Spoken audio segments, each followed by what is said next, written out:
Hey everybody, welcome back. This week we're going to talk about forgiveness, what it is, how to really forgive somebody, the nature of forgiveness, and what this topic has to do with perhaps our growing cultural divide in America.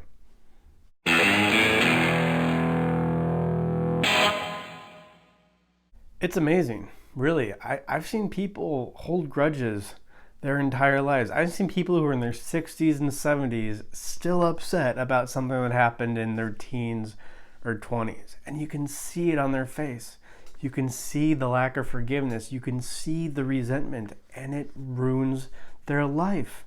It completely ruins their life. And the I don't know if it's ironic, it's paradoxical at least. The paradoxical thing is they're probably right about what they're not forgiving a certain person about. Their evaluation of the situation is probably correct, yet their inability to forgive ruins their life as a result. And it may not have anything to do with the forgiveness of that one person, but maybe something more to do with what's going on with them and how, of course, they're managing their issues. And I think we're seeing it now with what may be going on in America, perhaps a growing cultural divide. I don't know. I'm not really looking at any definite studies on this, but this growing cultural divide may be in our inability to forgive, or at least inability to give the other side a charitable interpretation. And I think people have a difficult time with forgiveness. It makes sense. Right? It makes sense that people don't want to forgive because I think how we're typically taught to forgive is incorrect. I mean, what are we taught? Right? Just forgive. Just forgive because it's good for you. We treat it as something you either decide to do or do not decide to do.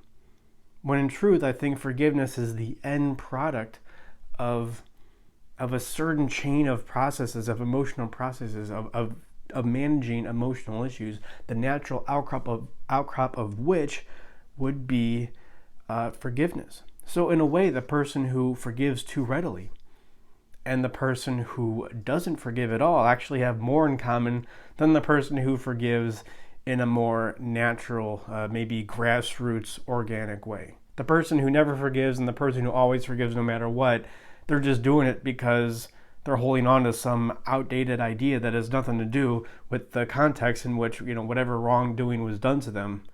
In the context of, they're just completely removed from the situation, and they're either letting go of their forgiveness because they quote should, or they're holding on to it because they quote should.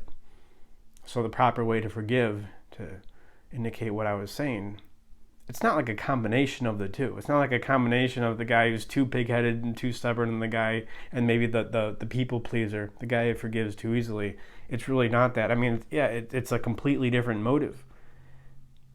I mean, is the friendly person, is the guy who's simply friendly, who's neither too nice or too mean, is he some combination of somebody who's mean or too nice, a people pleaser?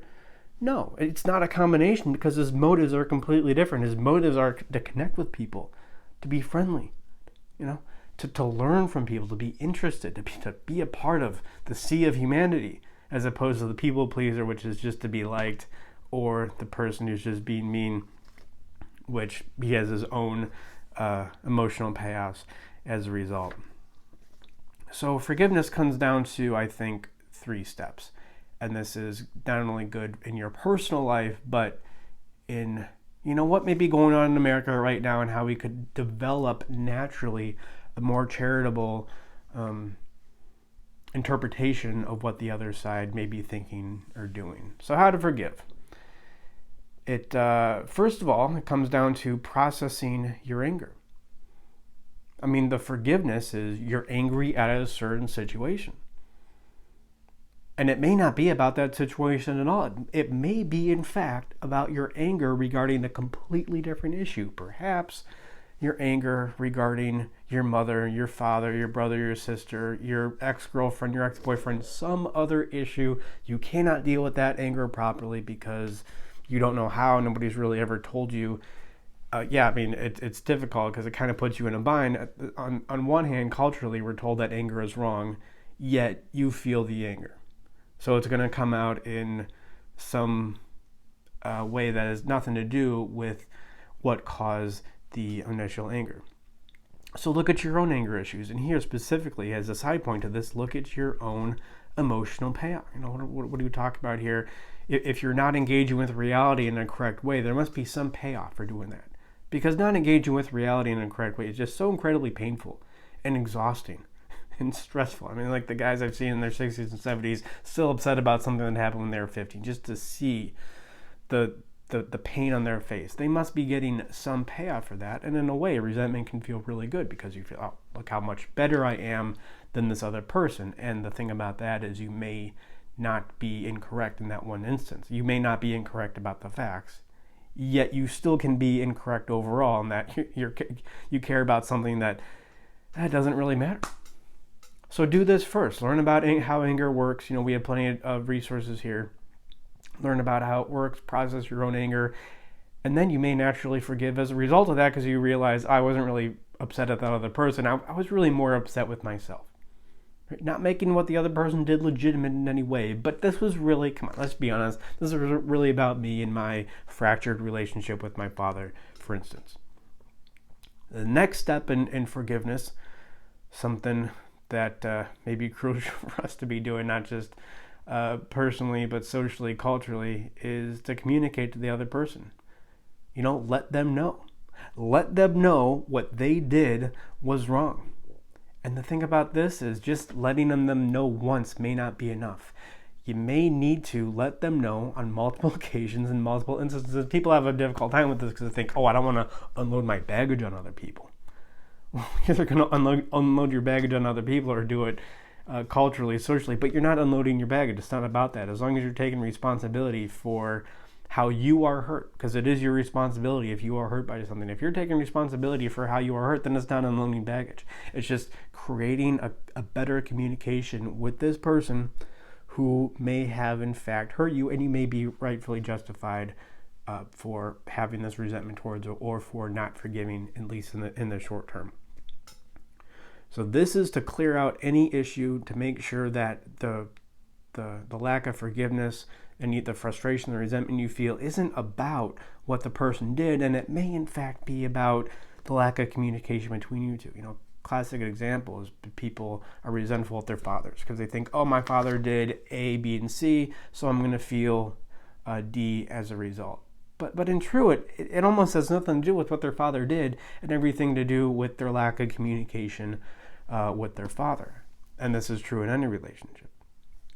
And the third step in overcoming forgiveness is not doing anything.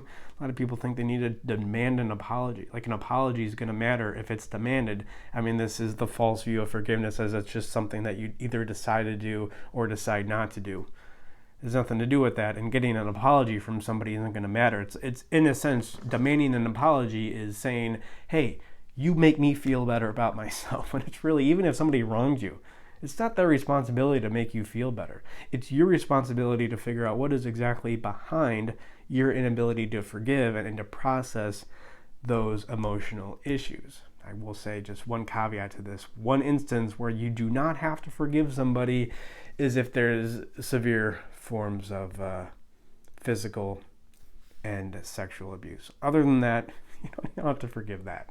You can process that, you can talk about that with somebody else, and all these steps don't really apply to that one specific situation. I just want to throw that out there as a caveat. But you can still, that's what therapy is for. You still talk through it, you still create literacy and fluidity with it, so you integrate, assimilate the unconscious into your conscious, so it's much less likely to affect you in your conscious life. It's much less likely to affect you outside of your awareness. You're not doing this, of course, for the sake of the person who abused you, but for you. So you don't end up like the guy who's 60 or 70 years old and just has resentment all over his face. And he's been right.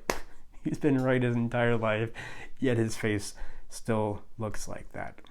But this goes to something that I've, a common theme with animus is, look for the payoff. Look for where you're right. You can be right about something. Yeah, you can be right about something, but it doesn't matter. Psychologically, it simply doesn't matter if you're right. Now, philosophically, it may, and if we're going to get into a philosophical argument about something, I think that's fun. I can have philosophical arguments for hours. I love doing that. But psychologically, it simply doesn't matter. And so the question of forgiveness, if you're too focused on what's right, you tend to lose perspective on what truly matters, and that's your health, how you engage with reality, and putting yourself in the best position to make the best decision in the future, to make a decision that is most in line with reality in the coming years. And if you have any questions about this, or anger and how it works, resentment or frustration, how all these things are related, animusempire.com, you can go there. We have my book, Man's Guide to Psychology. You can get it there. And we also do free consultations. animusempire.com/schedule. So sign up for one of those. Love hearing from you guys. And I'll leave it there. Thank you for watching.